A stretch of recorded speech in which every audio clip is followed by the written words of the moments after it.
Mentre l'Italia con altri paesi si piega a nuove pesanti chiusure per smorzare il secondo assalto del virus, è un contraccolpo straniante rivedere nel corto di Andrea Morucchio l'effetto del blocco di primavera sulla sua città. Vaz, Venezia, anno zero. Montaggio di Manuel Frara con interno 3, musica di Claudio Rocchetti. Il titolo rimanda a Germania anno zero di Roberto Rossellini. 30 ore di riprese, 13 minuti struggenti di video, vincitore del concorso Francesco Pasinetti per la sezione Venezia, una città, minacciata però di snaturamento da un turismo redditizio e complicato da governare. Presentato durante la mostra del cinema al Lido nello spazio della Regione Veneto, lo ripropone la Bottega Cini. Proprio è questa bellezza che emerge in maniera così forte, così prepotente, che coinvolge lo spettatore, in maniera tanto forte da addirittura da provocare il pianto all'uscita.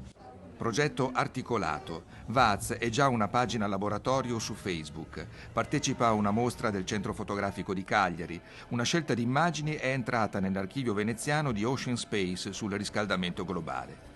Andrea Morucchio pensa a un libro d'artista, a un'installazione immersiva con la prossima Biennale Architettura. Vorrei riuscire a stimolare le persone a capire, non di tornare alla Venezia anno zero, ma di salvare Venezia attraverso una gestione più oculata e più responsabile del bene comune.